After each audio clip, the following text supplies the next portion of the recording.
I want to tell you about a Tuesday afternoon in October, which is when I learned that 3 years of knowing someone can coexist with knowing almost nothing about them. I was at a coffee shop about 4 blocks from my apartment, not my usual place, a different one, chosen because it was the kind of place where you could sit for 2 hours without anyone caring, the kind with mismatched chairs and a playlist that had been made by someone with taste and then left running indefinitely. I was 20 minutes early because I was nervous, and being early was what I did when I was nervous. And I had a coffee in front of me that I wasn't drinking because my hands were doing something slightly unsteady that I didn't want to draw attention to by lifting a cup. I had a lot of feelings about the next 20 minutes. Not all of them were ones I'd let myself fully look at in the preceding weeks, which had been busy with the surface-level feelings, excitement, anxiety, the particular anticipation of meeting someone you've known through a screen for a long time and suddenly having to account for the physical reality of them. I was going to see Miles, in person, for the first time. After 3 years, I want to say something about that sentence before I tell you what happened next. 3 years. I want you to hold on to that number, because I'm going to be telling you everything that existed inside it, and I don't want it to shrink into something that sounds simple.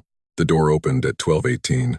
I know the time because I had looked at my phone approximately 9 times in the preceding 20 minutes, and I happened to be looking at it again when the door opened, and the notification I was checking became suddenly irrelevant. Miles walked in. I recognized him immediately. We had video called, sent photos, done the full exchange of evidence that people do now before meeting in person to make sure the reality roughly matches the representation. He looked like himself. That was the first thing I thought. He looks exactly like himself. Dark jacket, the slightly uncertain expression he had when he was in a new environment, the way he looked around the room with the specific quality of someone who was looking for a specific person. He found me.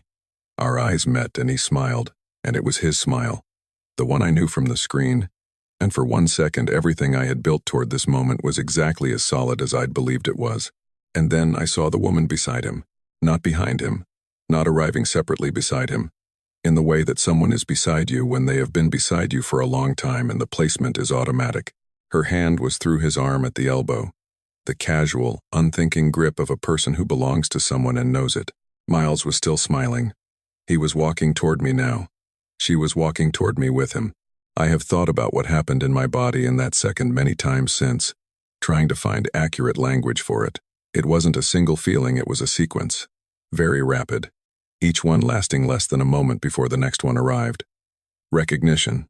Then the specific kind of recognition that isn't information processing but body processing, the cold that starts in your chest and moves outward to your hands. Then the face management reflex, which I am apparently capable of in situations of sufficient extremity. The thing that keeps your expression doing something normal, while everything underneath it rearranges. Alex, Miles said. And then, this is Danny. She was warm. She extended her hand and her smile was genuine, and her eyes had the uncomplicated friendliness of someone who knows nothing about you, except that her partner talks about you, and so you must be fine. I shook her hand. I said something. I don't remember what I said, but I know it was adequate because neither of them looked at me with concern. We sat down. I need you to understand this detail.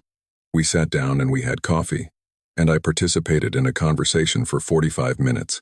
Not performed participation, real enough participation that Miles, who knew me, did not appear to notice anything was wrong. We talked about the drive, about the city, about a game we'd both been playing recently. Danny asked about my work and I described it, and asked about hers and she described it. Miles made a joke and I laughed at the correct time. Danny laughed too. Have you ever had your body continue functioning while some other part of you went somewhere else entirely? Tell me where you're watching from. Drop a comment. And if you're new here, subscribe, because I need to tell this story from the beginning, and you need to know where it started before you can understand what the Tuesday afternoon meant. Miles and I met in a gaming community 3 years ago. I know that sounds like the setup for a different story, and for a while I thought it was. We were in the same guild in a game I don't play anymore, not because of this, just because games have cycles and that one ran its course. He was funny in the voice chat in the way that people are funny when they're not performing it. The dry kind, the kind that requires you to actually be listening to what's being said rather than waiting for a setup. We started talking outside the game within the first month. Discord, then voice calls. Not occasionally, regularly, in the way that 2 people develop a rhythm when the talking is good, and neither of them finds a reason to stop. He was in a different time zone, which meant our overlap was in the evenings for him and late night for me. And those calls had the specific quality of late-night conversations, lower defenses, more honest, the particular intimacy of talking to someone when the rest of the world has mostly gone quiet. He knew I was gay by the end of the first year. Not a conversation exactly, it came up naturally, woven into something else, and he absorbed it without making it into a moment, which I had experienced as acceptance, and which may have been acceptance, and which may also have been something else that I only understand now. What I want to describe, because I think the description is important, is what the 3 years actually felt like from the inside. He was present. That's the word I keep coming back to. Miles was consistently, daily, genuinely present in my life in a way that I hadn't experienced with many people. He remembered things I said not because he was performing attentiveness, but because he actually tracked them, referenced them later, connected them to new things. He asked follow-up questions the day after I mentioned something difficult. He found articles and sent them without context because he'd read something and thought of me. And the fact that he'd thought of me in the middle of his day had felt like something I was allowed to hold on to. He told me I was one of the most interesting people he'd talked to. He said talking to me was the best part of his day. He said, and I need to say this specifically because it matters, he said once, on a voice call about 18 months in, after I'd gone through something hard and he had stayed on the call until 2 in the morning helping me work through it, that he didn't know what he would do without our conversations. I held on to that sentence. I held on to it and others like it for a long time. What he never said explicitly. I love you. We're more than friends. I want this to be something specific. He never said those things. I want to be clear about that because the clarity of it matters, both for what happened and for how I understand what happened now. But here's the thing about not saying those things. He also never said the other things. He never said we're just friends in the specific way that closes a door. He never mentioned Danny. He never introduced me, in 3 years of daily contact, to the concept of a serious relationship in his life. And I noticed the space where those things were absent. I noticed it the way you notice a room that has more furniture in it on one side than the other, and you interpret the empty side as being saved for something rather than as empty. I interpreted the space as potential. Cam told me, about 8 months before the coffee shop, that something about the dynamic seemed off to her. Cam was my closest friend from the online side of my life. We'd met in a different community, a few years before Miles, and had maintained the kind of friendship that people sometimes call not real because it had never been in the same room, which had always seemed to me like a failure of imagination on the part of whoever was saying it. Cam was one of the realest presences in my life. She noticed things. She said specifically, I don't think Miles is bad, but I think the situation you're in with him is one where you've been given just enough to stay, without ever being given enough to know what you're staying for. That's not an accident. I heard that. I filed it somewhere careful and I did not look at it again for 8 months. Because here is what I was protecting. The feeling. Not even the reality, the feeling. The 3 years of voice calls and remembered details and talking to you is the best part of my day. I didn't want to ask the question that might end it, because the question ending it would mean I would have to find out that the thing I had understood the feeling to mean was not what it meant, and I wasn't ready for that. So I didn't ask. He suggested meeting in person. He was going to be in my city for work, a conference, 2 days. Would I want to get coffee? I said yes. I spent the next 3 weeks doing everything except examining what I expected the coffee to be. The evening before, Cam called. She said, I just want you to have a plan for who you are if this isn't what you've been imagining. Not because I think it will be bad, just because I love you and I think you've been carrying something for a long time that you haven't let yourself question. I said I would be fine. I said I knew it was just coffee. I said all the things I had prepared to say to the question I'd known might come. She said, okay, call me after. 45 minutes. We had coffee for 45 minutes. Danny laughed at something Miles said and put her hand on his arm in the way that people do when they are used to touching someone. When the touch is automatic, when it belongs to a long history of casual contact that has nothing to do with the audience. When the coffee was finished, Miles said it was great to finally meet in person. He said he hoped we could do it again next time he was in the city. He said he'd talk to me soon. I said yes to all of it. I said it was great to finally meet. I said definitely next time. I put my jacket on while they were gathering their things, and I hugged Miles with the specific coordination of someone who has decided in advance how long to make a hug and is executing that decision. And I told Danny it was nice to meet her. And she said likewise, and they walked out together. I sat back down. The coffee shop continued being a coffee shop. The playlist made another good decision. The person at the counter called someone's name, and a woman got up to retrieve something. I picked up my phone. I found Cam in my contacts. I held it for a moment, then I called her. She picked up on the second ring. I didn't say anything for a second. She said, "Alex, you were right," I said. And that was all I said for a while. Because it was all I had. Cam stayed on the phone with me for 2 hours that night. Not talking the whole time, there were long stretches where she was just present. The quiet company of someone who understands that sometimes the most useful thing is to not fill the silence. I was in my apartment, on the couch, still in the jacket I'd worn to the coffee shop because I hadn't gotten around to taking it off. The light had gone from afternoon to evening while I wasn't paying attention. She asked me at some point to tell her what had happened. Not what I'd felt, what had actually happened. The sequence of events, the words that were said, and I told her, slowly, and she listened to all of it without interpreting it for me, which was what I needed. When I finished, she said, "How are you doing right now, in this exact moment?" "I don't know," I said. "I keep trying to locate the right feeling, and they're all there at the same time." "Which ones?" "The obvious one, and then something that's almost embarrassment, which I know doesn't make sense." "It makes sense," she said. "It's the feeling of having been in something that you now understand looked different from the outside than it did from the inside. That's not the same as being stupid, but it feels like it." I didn't say anything. "Get some sleep," she said. "This will still be here tomorrow, and you'll be more equipped for it." I got some sleep. Or I got the version of sleep that happens when your brain won't go fully offline, the surface kind.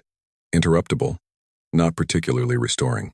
In the morning I made coffee and sat with it and waited for the clarity that was supposed to come with daylight, which arrived eventually but not quickly. Miles texted at 10:15. I had the phone face up on the counter, which I almost never did, because I had understood when I woke up that the first contact from him after yesterday was going to be information. The nature of it, the timing, the specific language, all of it would tell me something about what the last 24 hours had been for him. "Hey, great finally meeting you yesterday. Danny thought you were really cool. Hope the rest of your week is good." I read it twice. Then I put the phone down and stared at the counter. There are messages that know what they're doing and messages that don't. This one knew exactly what it was doing, which was being the message someone sends when they've decided that a situation is normal and they're going to communicate normalcy until it becomes normal. Warm, brief, including Danny by name, which was either oblivious or calculated, and I couldn't decide which was worse. "Hope the rest of your week is good," the closing of someone wrapping up a pleasant, incidental interaction, not someone who had spent the previous day with a person they'd talked to every day for 3 years. I thought about the question that had been forming since the coffee shop. Not the big question, that one I already had the answer to. I'd had it the moment I'd seen the hand on his arm. The smaller, more specific question. Did Miles know what I had believed we were? I sat with it for a long time before I let myself answer it, because the answer had implications that I was not entirely ready for. The answer was yes. He had to have known. Not the precise mechanics of it, not the specific version I'd constructed in my head of what the meetings and voice calls had been building toward, but the general shape of it.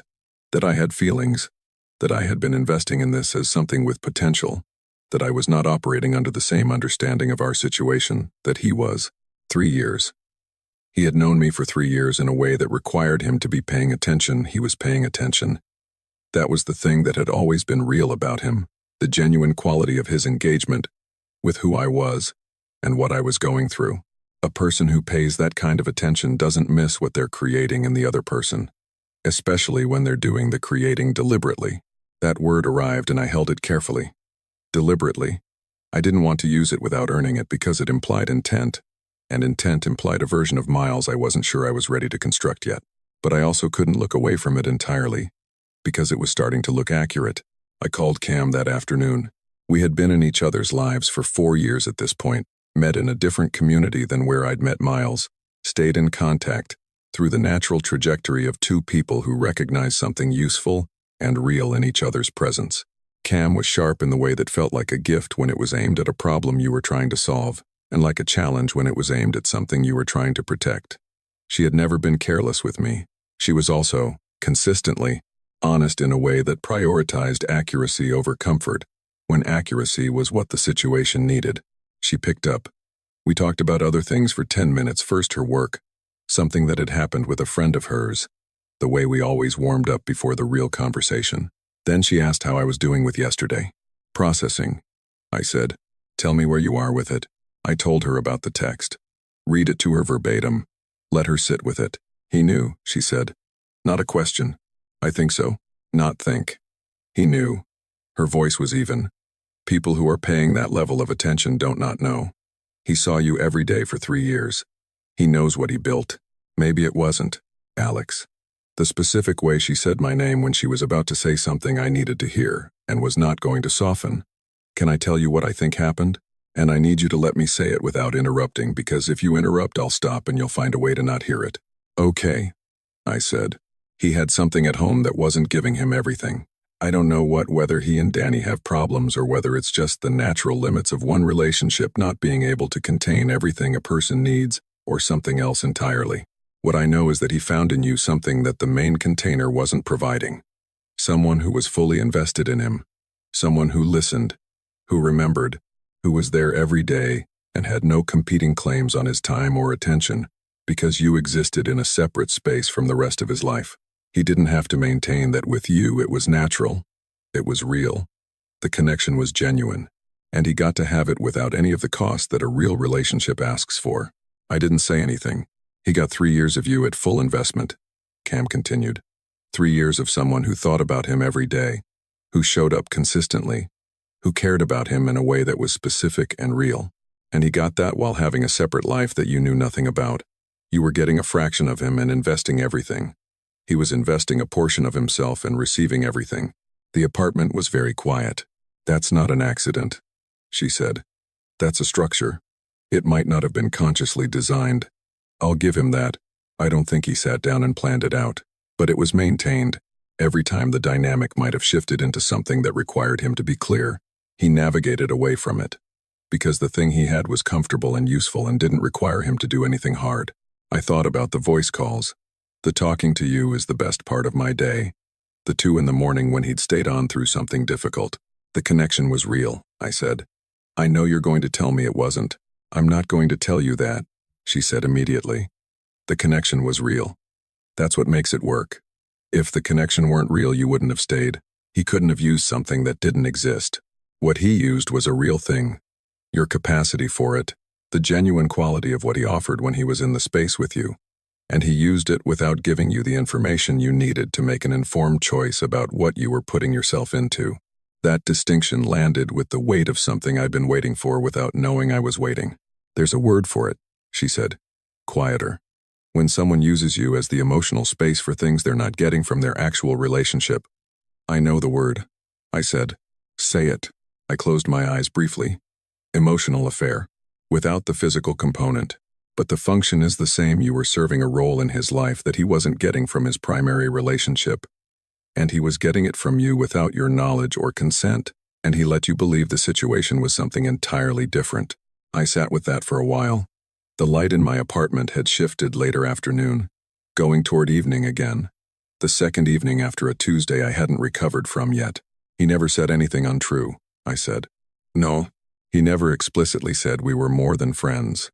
He never said you were only friends either, Cam said. He never mentioned Danny. He never closed the door on the interpretation you were making. He left it open because the open door was useful to him. A pause. There's a specific kind of dishonesty that works by omission rather than commission. It's harder to name because there's no specific lie to point to. But the effect is the same. The other person ends up with a false understanding of what's happening because they were deliberately not given the information that would have corrected it. I thought about that for a long time after we got off the phone. He was technically innocent in a way that required me to be guilty of my own misunderstanding. That was the architecture of it. If I had asked directly at any point in 3 years, what are we? What is this? What do you understand this to be? He would have had to answer. The answer might have been the truth that would have ended things, or it might have been something more deliberate and harder to forgive. But I hadn't asked, and he hadn't offered. And in that gap, 3 years had happened. I was not going to spend the rest of the night with that question. I was going to sit with what I could process now and leave the harder thing for when I was ready for it. What I could process now was the text. The hope the rest of your week is good. The normalcy he was projecting. I picked up my phone. I had been drafting a response in my head since morning, not a confrontation. Not yet. Just a question. Specific. Small enough that he couldn't answer it with warmth and brevity. Big enough that his response would be information. I typed, "Did you know what I thought we were?" I held the phone for a moment. I thought about Cam's voice saying, "Let him answer and see what he does with it." I sent it. Then I put the phone face down and didn't look at it for the rest of the evening, which was harder than it sounds, and which I managed by writing, by cooking something that required attention, by watching something that was engaging enough to pull most of my focus. Not all of it, there was a layer underneath everything that was waiting, tracking the time, noting the absence of a notification. He didn't respond that night. He didn't respond the next morning either. By the time his answer arrived, almost a full day after I'd sent the question, I had developed approximately 12 theories about what the delay meant. I had also, in the hours of not looking at my phone, had the beginning of a thought that I wasn't ready to finish yet, something about why I hadn't asked the question 3 years ago, and what I'd been protecting by not asking it, and whether the protection had been worth what it had cost. But that thought was for later. The notification appeared and I looked at it and read it once standing in my kitchen, and then set the phone down on the counter and looked at the wall. "You've always been one of my closest friends. That's always been real. Closest friends." I read it again. He had answered a question I didn't ask. He had left the question I did ask completely untouched. He had produced a sentence that was warm and genuine sounding, and entirely constructed to close the conversation without having it, and I recognized it. I recognized it in my body before I recognized it in my mind, because it was the same architecture as the last 3 years. Just enough to hold. Nothing that could be called out. The same move, one more time, in the new context. I picked up the phone and opened Cam's contact. Not to say anything about Miles. Not yet. I typed, "I want to talk about why I never asked the question I was most afraid of." I sent it and put the phone down and stood in my kitchen for a while, looking at nothing, sitting with the thing I'd been circling. Cam called me back within 10 minutes of my text. Not a response text, a call, which was her way of saying this conversation needed to be heard rather than read. I picked up and she said, without preamble, "Tell me what you mean by that." "By which part?" "The question you were afraid to ask." "What was the question?" I sat down on the couch. Outside, the evening had fully arrived, the city doing its nighttime things beyond the window, indifferent and ongoing. Whether we were something, I said. Whether what I was feeling had any basis in what was actually between us. Whether he understood what I understood us to be, or whether he was operating from a completely different map. And you never asked it. I never asked it. Why? I had been sitting with this since I'd sent the text, turning it over in the way you turn something over when you want to find the honest answer rather than the defensible one. The defensible answer was simple. I didn't want to make things awkward. I wasn't sure how to phrase it. The moment never felt right. All of those things had elements of truth in them, and none of them were the actual reason. Because if I asked and the answer was nothing, I said, then everything I'd been understanding it to be was wrong, and I would have had to stop. And I didn't want to stop. Cam was quiet for a moment. "You chose the ambiguity," she said. "Not an accusation, a statement. Made carefully, with the specific quality of someone saying a true thing they know will land with weight." "I chose the ambiguity," I repeated. Hearing it out loud was different from thinking it. "And Miles also chose the ambiguity," she said. "But there's a difference between his choice and yours." "I know."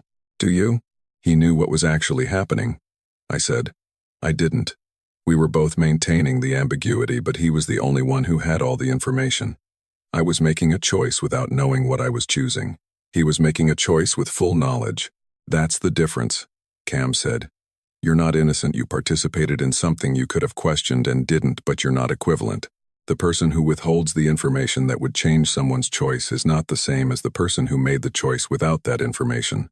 I sat with that distinction. It was important, and I was going to need to sit with it more than once before it fully settled. "I want to talk to him," I said. "I know. Not a text. A call. I need to ask him directly whether he knew, and I need to hear his voice when he answers." "Cam didn't tell me not to," she said. "What do you need from that conversation?"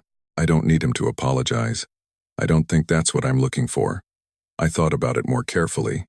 I need to know whether he knew he was doing it, whether it was conscious, Because that changes what it was. It changes what it was for him, Cam said. It doesn't change what it was for you. I know, but I need to know anyway. She was quiet for a moment. Then call him. I waited until the next morning. Not as a strategy, I just wasn't ready that evening. And I knew I wasn't ready. And calling him when I wasn't ready would have produced a worse version of the conversation. I slept. I made coffee. I sat at my kitchen table for a while and thought about what I wanted to say and, more importantly, what I wanted to hear. And then I called him. He picked up on the fourth ring. There was a second before he said anything, a specific, fractional second that I noticed and filed. Alex. His voice was the voice I knew, which was strange, which I had known would be strange and which was strange anyway. Hey, I said. Hey. A pause. I was going to call you today, actually. Were you? Something in my voice, the specific flatness of it, must have registered because the quality of his presence on the call shifted slightly. He became more careful. Is everything okay? He asked.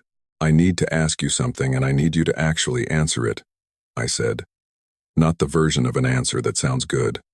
The actual one. A pause. Okay, he said. Did you know what I thought we were? Not what you were telling yourself. What you knew I thought. The silence after that was the longest in the conversation. Not an absent silence, I could hear him. His breathing. The ambient sound of wherever he was. The quality of someone who is in the room and is deciding what to do with the room. Alex, he started. That's not an answer, I said. Another pause. And then quietly. Yes. One word. And in the single syllable of it, in the way it came out, not confident.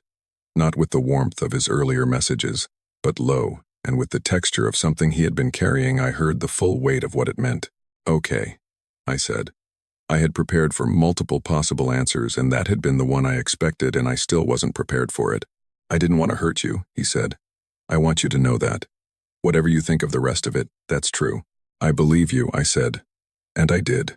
That was the part that was most complicated, to hold the belief that he had genuinely not wanted to hurt me, existing simultaneously with the understanding that he had done something that required my being hurt to function. I didn't know it was going to. He stopped. Started again. When it started, it was just, you don't have to explain how it started, I said. I know how it started. I was there. He was quiet. What I want to know, I said, is when you understood what you were doing. When you looked at what we were and understood that you were getting something from it that you weren't giving back in kind. The pause before he answered told me the answer before he said it. A while ago, he said. I looked at the wall across from me. My apartment in the morning light, ordinary, continuing, and you kept going, I said. I didn't know how to stop, he said. And his voice had something genuine in it.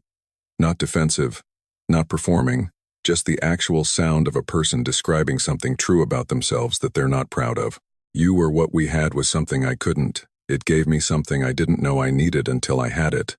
And I didn't want to lose it. And there it was. The sentence I had been preparing myself for. The one Cam had pointed toward. The one that clarified everything. I didn't want to lose it. Not I didn't want to lose you. I didn't want to lose the thing the situation provided. The function. The daily investment of someone who thought about him. Showed up for him, cared about him in a specific and consistent way that filled something the rest of his life wasn't filling. He had not wanted to lose that, so he had done what was necessary to keep it, which was to maintain the ambiguity that kept me in the position of providing it.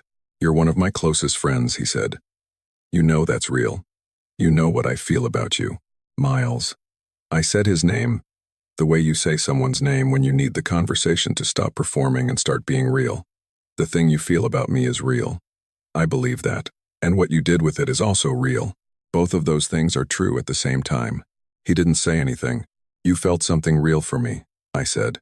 And you used it to keep me in a situation that served you without giving me the information I needed to decide whether I wanted to be in it.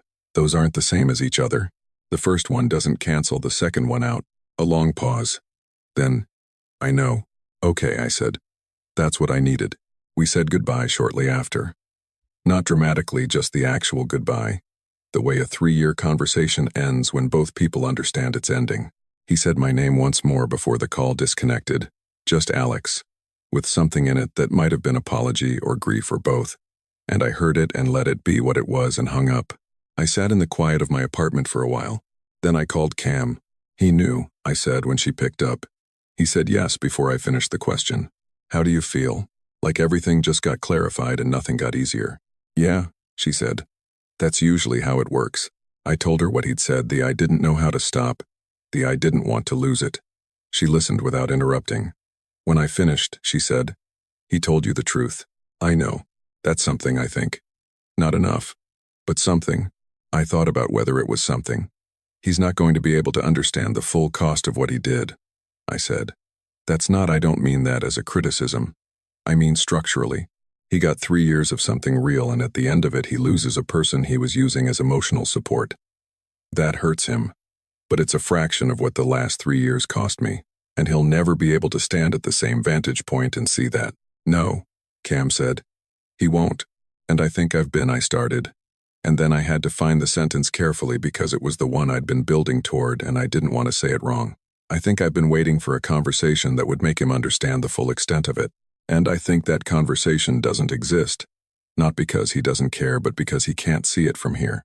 What do you need instead? I thought about the question and let the answer arrive instead of reaching for it. I need to stop needing him to have that conversation, I said. I need whatever I've been waiting for him to give me to come from somewhere else. From where? From me. Cam was quiet for a moment. Then, what does that look like? I didn't have the full answer yet, but I had the direction of it, which was something. Later that evening, I did something I hadn't done since the coffee shop. I opened Discord. Not to look at his recent messages, I went back, all the way back, to the beginning, to the first weeks of what we'd had. I read through slowly. Not the way you read when you're looking for evidence, but the way you read when you're trying to understand something you were inside of. And I saw it. Not the warmth that was still there, still real. The quality of his attention and care was exactly as genuine as I'd experienced it. But alongside it, with the new understanding, a pattern emerged that had been invisible to me while I was in the middle of it. The moments when I had opened a door, when I'd said something that was the beginning of the direct question, the one that would have required a real answer, and he had moved. Gently, without drama, just a slight redirect, a subject that took us somewhere else, a warmth that closed the door without acknowledging there had been a door. I could count them. I counted 6 in the first year alone. 6 times he had navigated away from the conversation that would have given me the information I needed to make a different choice. I closed the laptop. I sat in the specific quiet of understanding something fully for the first time, which is different from suspecting it, and different from being told it, and different from understanding it partially. The full version has its own weight, its own temperature. Then I opened the laptop again. Not Discord. A new document. I started writing down what the 3 years had actually been. Not for anyone, for me. The accurate version, at its actual size, with the specific shape of what I had given and what I had received, and the gap between those two things that I had been choosing not to examine. I wrote for a while. Then I stopped and looked at what I'd written. Then I typed one more sentence at the bottom, separate from the rest.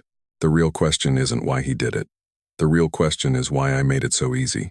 I saved the document, closed it, opened it again, read the sentence, closed the document, and sat with the question that was going to take longer to answer than any of the others, not because it was harder to find the answer, but because the answer required me to look at something about myself that I had been keeping in the same drawer. I'd been keeping the question I was afraid to ask. The document stayed closed for 3 days, not because I was avoiding it, or not only because of that, more because I understood that the sentence I'd written at the bottom of it was going to require something from me that I needed to be ready to give. And I wasn't ready yet, and I knew myself well enough to know that forcing the readiness was a different thing from having it. I went to work. I answered emails. I played something low stakes in the evenings without fully engaging with it, the gaming equivalent of watching television with the sound down. Miles sent one more message during those 3 days, something brief, friendly, the kind of message that a person sends when they're trying to maintain the texture of a relationship by pretending nothing structural has changed. I read it and put my phone down and didn't respond, and the not responding was not a decision I agonized over. It was just the correct thing, arrived at without much deliberation. On the 4th day, I opened the document. I read the sentence. The real question isn't why he did it. The real question is why I made it so easy. And I started writing again. Not about Miles, about myself. About the specific history that had made me someone who spent 3 years in a situation without asking the question that would have clarified it. I wrote for a long time that day. What I found, working through it slowly, was not a dramatic origin story. Nothing happened to me that doesn't happen to a lot of people, but there was a pattern, visible in retrospect, that I'd been operating inside of without naming it. I had always found it easier to want things from a distance than to want them up close, not because I was afraid of people. I was good with people, in the ways that mattered to me, in the specific one-on-one spaces where real conversation happened, but wanting something directly, stating a want clearly, asking for a thing and risking the answer that I was not good at, had never been good at. There was something in the direct ask that felt like exposure, like putting yourself in the position of being refused, and I had developed over years a significant talent for wanting things in ways that avoided that position. The ambiguity with Miles had fit perfectly into that pattern. It had given me the feeling of being wanted and the feeling of wanting someone without either of us ever having to put it on the table where it could be evaluated. I had been comfortable in that space. I had stayed in it for 3 years, not just because he was maintaining it, but because I was choosing it. The choice was not equivalent to his choice. He knew the full picture. I didn't. But it was still a choice, and the honesty of this required me to look at it. Cam and I had the conversation about it that week. The actual one.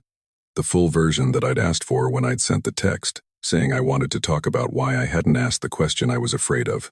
She was patient with it. That was the thing about Cam. She had a specific gift for not hurrying toward conclusions, for letting a conversation find its shape rather than forcing it toward the shape she'd already decided it should have. I told her what I'd found in the writing. The pattern, the preference for ambiguity, the way the situation with Miles had fit so comfortably into a pre-existing arrangement I'd had with wanting things. She listened all the way through. Then she said, "How long have you known this about yourself?" I thought about it. I think I've known pieces of it for a long time. I haven't named it before. What does naming it change? I can't keep doing it the same way now, I said. Before, it was just how I was. The background operating system. Now it has a name, and I can see it when it's running. That's something, she said. Not more than that. Just, that's something. I keep wanting to separate the two things, I said. What he did, which was wrong, and what I did, which was not innocent but also not the same thing. I want to keep them separate and not let either one minimize the other. Can you hold both? I'm trying. What does holding both look like? I thought about the specific shape of it, the way it actually felt inside my chest when I tried to hold them simultaneously. He did something that required my not knowing the full picture. That's his. That's real. That's wrong. That's the part that cost me 3 years of investment I wouldn't have made if I'd had the information I was owed. I paused, and I participated in a dynamic that I could have questioned and chose not to. Not because I was stupid, because I was afraid, and because the arrangement was comfortable, and because I'd been practicing avoiding the direct question for years before I ever met him. That's mine. It doesn't make what he did okay, but it's mine to look at. Cam was quiet for a moment. That's the honest version, she said. Yeah. How does it feel to say it? Worse in the short term, I said. Better in the way that things feel better when they're accurate. We talked for a while after that about other things, mostly because the conversation had been mine for long enough and there was relief in the space of someone else's life for a while. By the time we got off the call, I felt, if not resolved, then at least correctly oriented, facing the right direction. I want to tell you something about Miles before I move on from him. He was real. The 3 years were real in the specific ways I've described: the quality of his attention, the daily presence, the genuine care in the conversations. I am not going to revise that because it would be dishonest, and it would also be a different kind of mistake from the one I've been working through. The connection was real. What was not real was the understanding I had of the context it existed in. Those are different things, and conflating them would be imprecise. He did something wrong, not in the dramatic way that produces a clean villain not lying, not explicit deception, not the kind of wrongdoing that has a specific moment you can point to and say, there. That's where it happened. He did the sustained, quiet wrong of letting someone invest themselves fully in something while withholding the information that would have changed what they were investing in. He did it over 3 years. He did it knowing, by his own admission, that I had feelings he was not reciprocating in the way I understood him to be. He continued it because it was useful and comfortable and didn't require anything hard from him. I don't hate him. That's not a performed magnanimity. I genuinely don't. What I have is something more like clarity, which is different from forgiveness but is also different from ongoing anger. The anger arrived and was appropriate and has moved, slowly, into understanding of what happened and why. understanding of my own participation, understanding that the two of them can coexist without one excusing the other. He probably still thinks of me as a friend who faded out. That's the thing about being someone's emotional arrangement without their acknowledgement when you leave it. You just disappear from their life without a clear cause from their perspective. He'll miss the arrangement. I don't think he'll fully understand what he had and what it cost the person providing it. Maybe someday. That's not mine to track. I stopped responding to his messages. Not blocked, I just stopped. The messages thinned out over the following weeks, as messages do when the other side goes quiet. And eventually there was a last message that I knew was the last one when it arrived, the specific finality of someone sending the last version of an attempt. And after that, nothing. I let it be nothing. What I want to talk about now is what I learned, because I think the learning is the thing worth passing on. The connection you feel for someone and the intentions they're bringing to the dynamic are two different things. This sounds obvious. It does not feel obvious when you're inside it. When the connection is real, genuinely real, with the specific texture of something true, it is very hard to hold alongside the possibility that the context the other person has placed it in is not what you think it is. The realness of the feeling becomes evidence for the realness of the situation. I felt something genuine for him. Therefore, what he was offering me was genuine in the same way.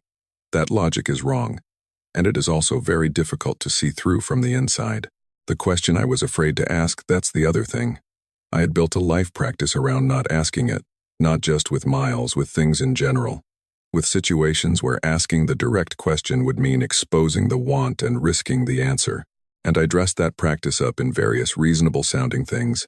Not wanting to be presumptuous, not wanting to make things awkward, giving things time to develop naturally. All of those things had real elements to them, but underneath them was fear. And underneath the fear was the belief that if I asked, and the answer was nothing, the loss of the nothing would be worse than never knowing. I was wrong about that.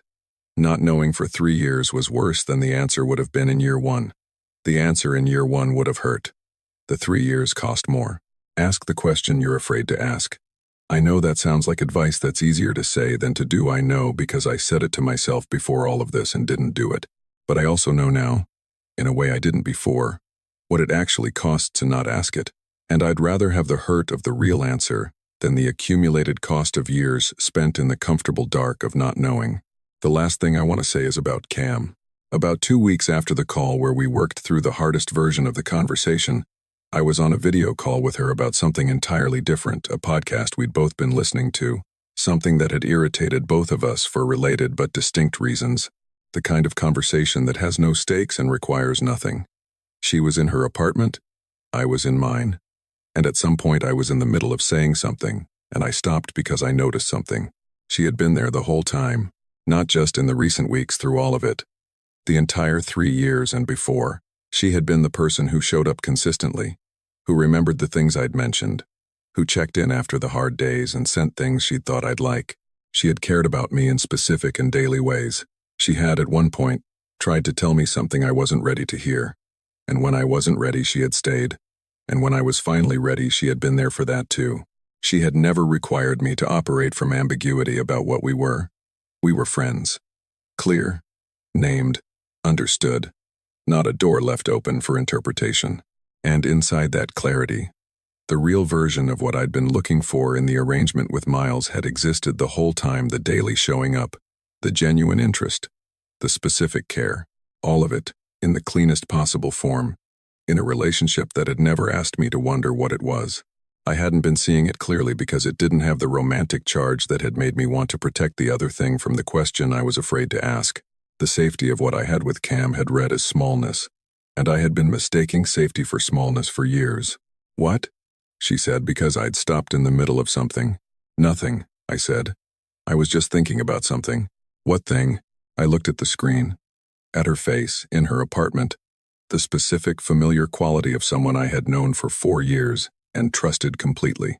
I've been an idiot, I said. She raised an eyebrow. About which specific thing? About the thing I was looking for. I've had the actual version of it here the whole time, and I've been chasing a facsimile of it somewhere else. Cam was quiet for a moment. Then she said, "Are you saying what I think you're saying? I'm saying I've spent 3 years valuing something that was performing intimacy over something that was actually doing it, and the actually doing it has been you. and I didn't see it clearly because it didn't feel like it was at risk of disappearing. She looked at me for a moment. Something in her expression was doing several things at once, a thing I recognized because her face was familiar to me in the specific way of someone you've been looking at through a screen for years. "You're not an idiot," she said. You've been someone who learned the wrong lesson about what safety meant," she said. "That's different from being an idiot. Idiots don't notice. You noticed." I held that. "I'm sorry it took this to notice," I said. "I know," she said. And then, "I'm just glad you got there. I want to say something to you now. If you've ever been someone's emotional refuge without knowing that was your role, if someone has ever received years of your full investment, while keeping you in a context you didn't have the information to properly understand, I want you to know that what happened to you has a name, even if the person who did it never told a verifiable lie. The sustained withholding of information that would have changed your choice is a form of dishonesty. Your investment was real. The cost was real. The fact that you can't point to a specific moment of explicit deception doesn't make it smaller. And if you've been doing what I was doing, if you've been choosing the comfortable ambiguity over the question you're afraid to ask, protecting the feeling over the knowledge, I want you to hear this. The answer might hurt. It probably will. But 3 years of not knowing costs more. Ask the question while the cost of the answer is still manageable. These stories are more common than people talk about. Online, in person, in any space where intimacy can exist alongside information asymmetry, this happens. And it happens quietly, without the clean narrative of betrayal that makes grief legible to other people. You lose something you can't easily explain, because the something that was taken from you was a possibility, a belief, an understanding of a situation that turned out to be wrong. That grief is real. It doesn't require a verifiable lie to be legitimate. Tell me in the comments if you've lived a version of this. I read everything, and I think the silence around this particular experience is part of what makes it so disorienting when it happens. I'm still on video calls with Cam. We're still talking about everything and nothing. The podcast that irritated us, her work, my writing, the full ongoing texture of 4 years of actual friendship. The difference now is that I see it more clearly for what it is, not the background to the thing I was looking for somewhere else, but the thing itself. The daily showing up, the genuine care, the specific knowledge of who the other person is, accumulated without agenda, the relationship that doesn't require you to wonder what it is because it already has a name and the name is true. I was looking for that in Miles for 3 years. I had it here the whole time. The only difference was that having it here didn't feel like it was at risk, and I had spent years mistaking safety for smallness. I'm learning to stop making that mistake. It turns out the safest thing can also be the realest thing. You just have to learn to recognize real when it doesn't come with the charge of potential loss, when it's just there, consistent, not requiring anything from you except to show up the same way it does. That's what I'm working on now. It's enough.